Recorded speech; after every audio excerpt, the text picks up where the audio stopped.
Discipline, poise, and presence, preparation. And in order to pull the whole thing off, you have to be in tremendous shape. You have to be very well prepared, mentally and physically. You have to be highly motivated. Now, this is a very tough thing to do. I'm only 5'2" and a half. I have lousy proportions. But he's got to know how to position himself vis-a-vis the taller man. To be taller is to be the big man. Everybody has reach and appearance, presence over on me. The question is, how do you take up the slack? How do you deal with it? How do you compete?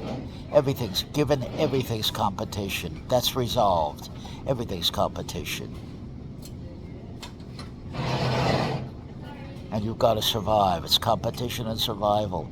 You've got to be able to ask for what you want. That doesn't mean you have to get it. But you have to ask for what you want with poise and presence and power behind you in your physical presence. And the issue then becomes, how do you pull it off? Because if you don't pull it off, you're going to be a victim of bullying. All the myriad forms bullying takes. And it's really a question of the great Albert Camus, the existential philosopher of the absurd, says the only question that really matters is to be or not to be. To live, to choose life, or to commit suicide. And then everything is a footnote to that. This is the existentialist position, the existentialist posture.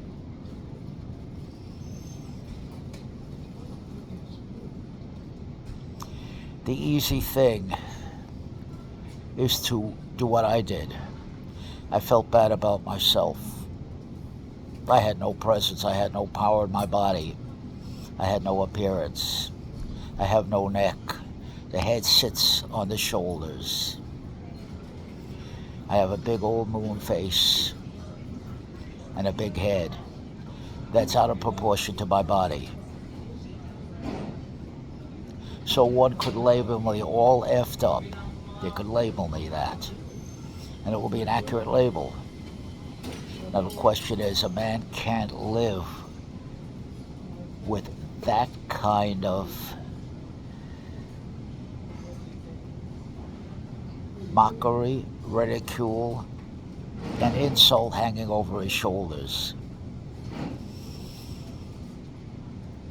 How I tried to get around it was I tried to make it a force of habit.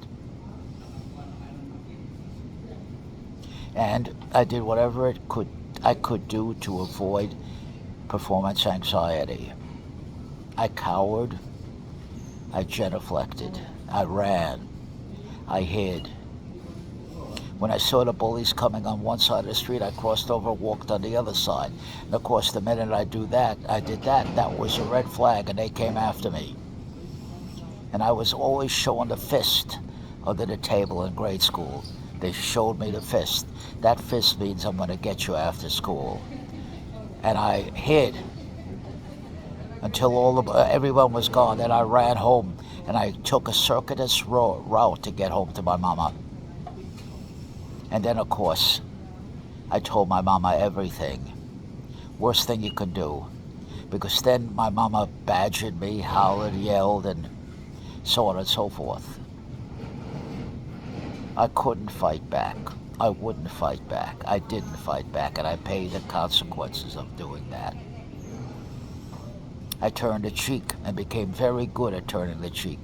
I became a professional absorber of humiliation, insult, till it became a way of life. And I did it by force of habit. And I'm here to tell you, only the victim can de-victimize himself. Nobody can do it for him. I'm here to tell you that Godot is not coming. The ultimate Good Samaritan is you yourself. If you need a hand, it's only at the end of your own arm. If it's ever to be, it's up to me. period. Nobody has your care. Nobody does your dying for you. No one will help you escape from the world you built up around yourself and the confirmations you're getting as a consequence of that world you built up that calls out to the bully. So-wee, so-wee, it calls out to the pig. I call a bully a pig. And now, of course, my attitude is entirely different. I don't have power in my body because I'm crippled, let's put it that way. But I have a mouth, and I'll put verbally a bully's lights out, verbally, not physically, of course. If I had another chance to do it over again, I would have got myself in the most tremendous shape possible, predicated on my phenotype, which is my body type. I would have taken off all the clothes, get in front of the mirror, or film yourself with your camera. It's in your cell phone from every angle. It's very important that you know and you admit and you own completely who you are, what you see there. If you don't like what you see there, then you have to come up with the strategies and the campaign to get rid of it, to change all that. Only you could do it. Your motivation comes from you, or it doesn't exist at all. It's his own self-sufficiency. That's why I always say start them when they're young. Right in that grade school. It starts right there. Easiest to correct in grade school, because the bottom line is we're not equal. Equity is only meaningful on paper. It's unenforceable. Only the victim can de-victimize.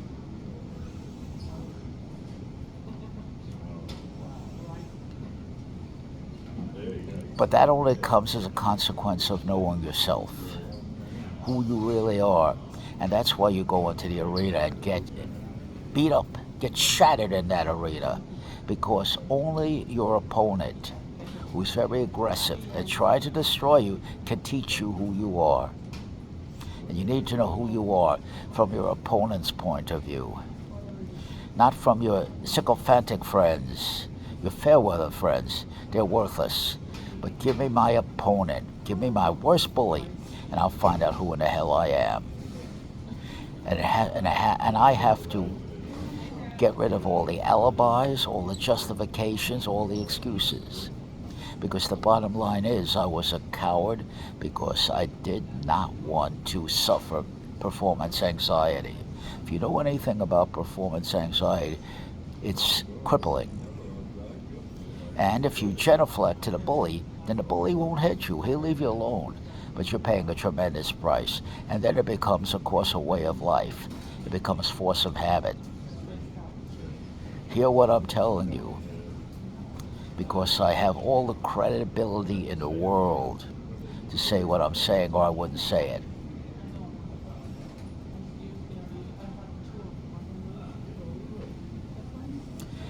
You have to make the corrections while they're young in grade school. We can observe how the children are playing together on a playground. You can tell if there's a problem. We have the tech, we can film it, we have the tech now to grab a hold of a problem, a social problem in grade school, right when it can be addressed and countered. And I offer to you Karen Carpenter as a good example of that, as an amazing tragedy. If I had had a chance to talk to Karen Carpenter, she would not have died in the tragic way that it happened. If I had had a chance to talk to her back then, all those years back, with my philosophy, I know that for sure. But you have to be very realistic, very direct with the child. 6, 7, 8, 9, 10, 11, 12-year-old. They can understand if you bring it down to their level. But don't soft soap it. If there's a problem there, you better address it. If there's a problem in the way the child looks, for example, the proportions of the child, I know something about that. You better address it. Now, whether you like it or not, the attractive children, better proportions, stronger, and so on and so forth, I'm talking about in grade school, get all the attention and they suck up all the attention. And they're trained to be bullies. It's not a question of choice. Now, they may have a temperament to being a bully, but it's not really a choice. It's all the confirmation they're getting. And the child does not know justice. The child does not know anything about equity. That means absolutely nothing at that level. Now, I'll stop right here. If there's anybody that wants to challenge what I'm saying, that thinks I'm wrong, or wants to add to it, let him step forward. I hold complete responsibility for every word I say. I back up all the way.